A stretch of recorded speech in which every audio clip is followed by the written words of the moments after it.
نحمده ونصلي على رسوله الكريم اما بعد فاعوذ بالله من الشيطان الرجيم بسم الله الرحمن الرحيم انما جعل السبت على الذين اختلفوا فيه وان ربك ليحكم بينهم يوم القيامة فيما كانوا فيه يختلفون ادع الى سبيل ربك بالحكمة والموعظة الحسنة وجادلهم بالتي هي احسن ان ربك هو اعلم بمن ضل عن سبيله وهو اعلم بالمهتدين وان عاقبتم فعاقبوا بمثل ما عوقبتم به ولئن صبرتم لهو خير للصابرين۔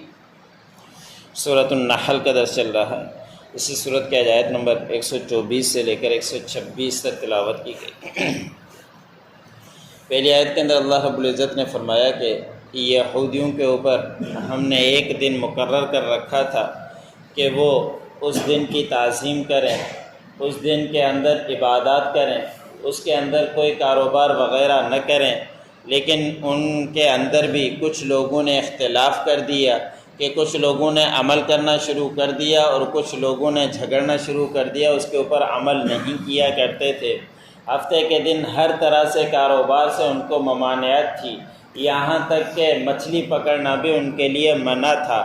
یہ جس علاقے کے اندر رہا کرتے تھے وہ ایلا کہلاتا تھا علاقہ، اس علاقے کے اندر جہاں پانی کے تالاب ہوا کرتے تھے وہاں مچھلیاں ہفتے کے دن خود بخود باہر آ جایا کرتی تھی تاکہ وہ پکڑ لیں۔ کچھ ان کو روکتے تھے لیکن کچھ ان کو پکڑنے کے حیلے کیا کرتے تھے، جن کا تذکرہ سورۃ بقرہ کے اندر بھی اور سورۃ مائدہ کے اندر بھی گزرا ہے کہ وہ حیلہ یہ کیا کرتے تھے کہ مچھلیوں کو پکڑا نہیں کرتے تھے، لیکن تھوڑی سی کہیں سے نہر بنا کر اپنی طرف سے کھڈا کھود دیتے، وہاں پانی آ جاتا اور مچھلیاں خود بخود اس کے اندر آ جاتی۔ پھر وہ اس دن ہفتے کے دن تو نہیں پکڑتے لیکن دوسرے دن پھر اس کے پکڑ لیا کرتے تھے۔ تو اللہ رب العزت نے ان کو سختی سے منع کر دیا تھا کہ ہفتے کے دن تمہیں کچھ بھی کاروبار نہیں کرنا۔ پھر اللہ رب العزت نے فرمایا کہ بے شک آپ کا پروردگار ان کے درمیان فیصلہ کرے گا جس کے اندر یہ اختلاف کیا کرتے ہیں، اور قیامت کے دن ان کے اختلاف کا خود بخود پتہ چل جائے گا۔ یہاں مزید تفصیل نہیں ہے لیکن سورۃ مائدہ کے اندر اس کا تذکرہ ہے کہ پھر ان کو ایسی سخت سزا دی گئی کہ ان کے چہرے بندر کے بن گئے اور کچھ خنزیر بن گئے۔ جو بچے تھے ان کو بندر بنا دیا اور جو بوڑھے تھے وہ خنزیر بن گئے کہ صرف اس دن کے اختلاف کی وجہ سے۔ اب ہمارے لیے بھی جمعے کا دن، لیکن پورا دن اللہ رب العزت نے نہیں دیا، صرف اور صرف 2 گھنٹے ہیں، زیادہ سے زیادہ 2 گھنٹے ہی بنتے ہیں، اس کے اندر ہمارے لیے کاروبار حرام ہے۔ کاروبار نہیں کرنا جس کا تذکرہ سورۃ جمعہ کے اندر ہے، یا ایھا الذین آمنوا اذا نودی للصلاۃ من یوم الجمعۃ فاسعوا الی ذکر اللہ وذروا البیع۔ اللہ رب العزت نے امر کا حکم دے کر فرمایا کہ اپنے کاروبار کو چھوڑ دو، جب جمعے کی اذان آ جائے تو اپنے کاروبار کو چھوڑ کر جمعے کی نماز کی طرف دوڑ لگا دیا کرو۔ کہ ہمارے لیے 2 گھنٹے ہیں، پورا دن بھی اللہ رب العزت نے نہیں دیا۔ ہمارے لیے تعظیم کا دن جمعے کا دن تعظیم کا دن ہے، اور حدیث مبارک میں آتا ہے کہ عید الاضحیٰ اور عید الفطر کے سے بھی زیادہ فضیلت والا دن جمعے کا دن ہے۔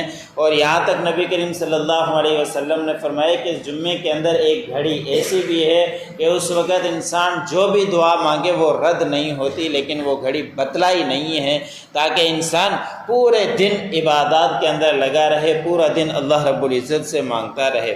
تو صرف 2 گھنٹے ہمارے لیے تعظیم کے لیے اس کی تعظیم کریں، اور جمعے کے دن سب کاروبار چھوڑ کر، حرام ہے کاروبار کرنا، کاروباروں کو چھوڑ کر ہمیں جمعے کی طرف چلنا چاہیے۔ اس وقت اگر کوئی جمعے کی تیاری کے لیے مصروف ہے تو اس کی تو گنجائش ہے، لیکن اس کے علاوہ اگر کسی اور کام میں لگا ہوا ہے تو اس کی ممانعت آئی ہے۔ تو اس 2 گھنٹے کی ہم تعظیم کریں۔ اللہ رب العزت نبی کریم صلی اللہ علیہ وسلم کے دعاؤں کے صدقے ہم محفوظ ہیں۔ نبی کریم صلی اللہ علیہ وسلم نے فرمایا تھا کہ میری امت پر ایک دم کبھی بھی عذاب نہ آئے، اس لیے مختلف مقامات پر تھوڑے تھوڑے عذاب آتے رہتے ہیں۔ کہیں سیلاب کا عذاب آ گیا، کہیں قحط سالی کا عذاب آ گیا، کہیں زلزلے کا عذاب آ گیا، لیکن ایک دم عذاب نہیں آتا۔ ہمارے حالات وہی ہیں لیکن نبی کریم صلی اللہ علیہ وسلم کی دعاؤں کے صدقے میں محفوظ ہیں۔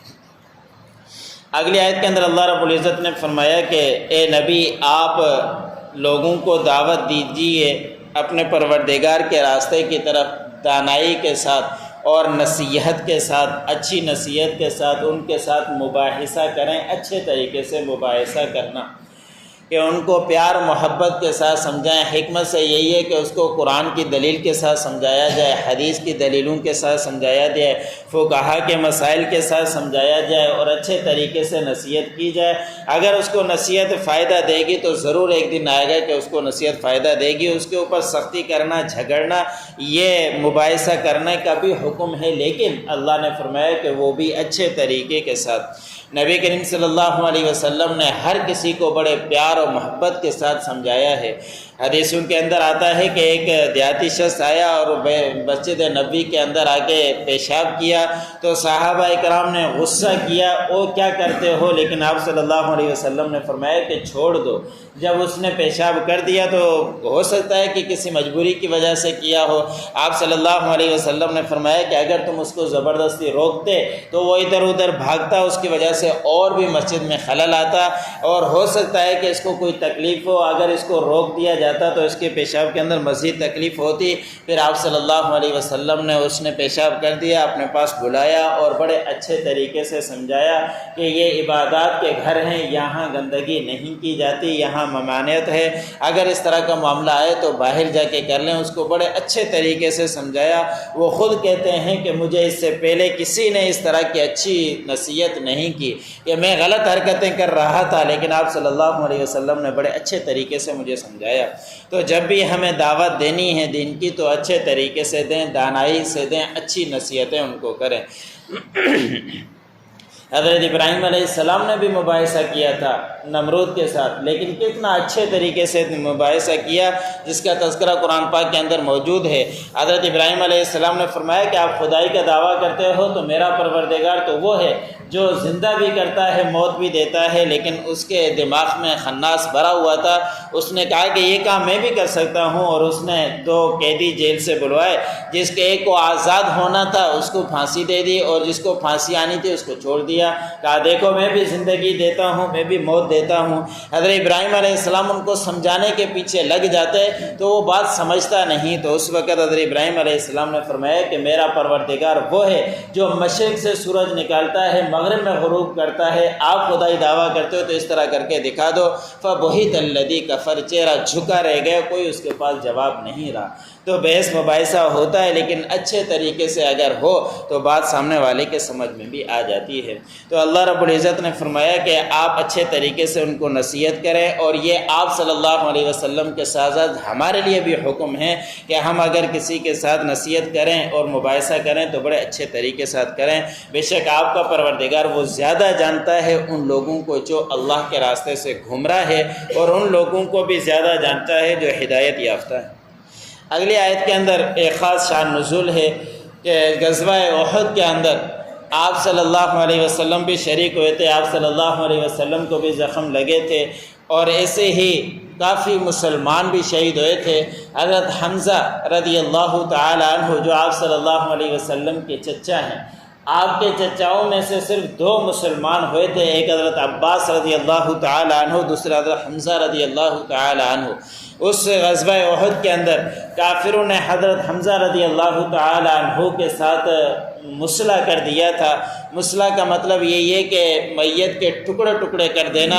حضرت حمزہ رضی اللہ تعالی عنہ کے ساتھ بھی یہی ہوا تھا کہ ان کے سینے کو چاک کیا گیا، دل کو نکالا گیا۔ آپ حضرت حمزہ رضی اللہ تعالی عنہ کے انگلیوں کے ٹکڑے ٹکڑے کیے، چہرے کو مسح کر دیا، ناک کاٹ دیا۔ تو آپ صلی اللہ علیہ وسلم کے اپنے چچا کو دیکھا، بڑے غمگین ہوئے۔ آپ صلی اللہ علیہ وسلم نے فرمایا کہ اب میں کافروں کے 70 کافروں کے سرداروں کو یا جو بھی قید بن کر آیا، اگر کہیں لڑائی ہوئی، جنگ ہوئی، تو میں بھی ان کے ساتھ مسلح کروں گا، ان کے ساتھ بھی اس طرح کا کروں گا کہ جس طرح انہوں نے میرے چچا کے ساتھ کیا تھا۔ صدمہ تھا، غصہ تھا، آپ صلی اللہ علیہ وسلم نے یہ الفاظ کہہ دیے تو اللہ رب العزت کی طرف سے حکم آیا کہ جس نے جس طرح کا معاملہ معاملہ کیا ہے اس کو اسی کے ساتھ بدلہ دیا جائے، اس سے زیادہ بدلہ نہیں لینا چاہیے، اسی کے مثل بدلہ لینا چاہیے۔ لیکن اللہ نے فرمایا کہ اگر تم لوگ صبر کرو گے تو اللہ رب العزت بہترین صبر کا اجر دینے والا ہے۔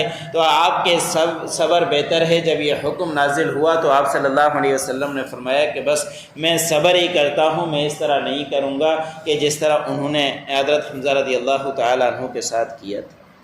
انما جعل السبت علی الذین اختلفوا فیہ، بے شک ہفتے کا دن ان لوگوں کے اوپر تعظیم کے لیے رکھا گیا جن لوگوں نے اس میں اختلاف کیا۔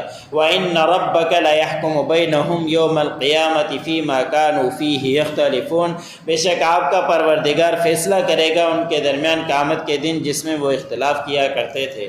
ادعو الی سبیل ربک بالحکمت والموعظۃ الحسنہ، آپ پکاریے اپنے رب کے راستے کی طرف دانائی کے ساتھ اور اچھی نصیحت کے ساتھ۔ وجادلہم باللتی ہی احسن، اور ان کے ساتھ مباحثہ کیجئے مگر اچھے طریقے کے ساتھ۔ ان ربک هو عالم بمن ضل عن سبیلہ، بے شک آپ کا پروردگار وہ زیادہ جانتا ہے جو گمراہ ہوا اس کے راستے سے۔ وهو عالم بالمہتدین، اور وہ زیادہ جانتا ہے جو ہدایت یافتہ ہیں۔ وَإِنْ عَاقَبْتُمْ فَعَاقِبُوا بِمِثْلِ مَا عُوقِبْتُمْ بِهِ، اگر تم بدلہ لو تو مثل اس کے بدلہ لو جو تمہیں سزا دی گئی، جو تمہیں تکلیفیں پہنچائی گئی۔ وَلَئِنْ صَبَرْتُمْ، پس اگر تم صبر کرو گے، لَهُوَ خَيْرٌ لِلصَّابِرِينَ، پس وہ بہترین ہیں صبر کرنے والوں کے لیے، اللہ رب العزت بدلہ دیتے ہیں۔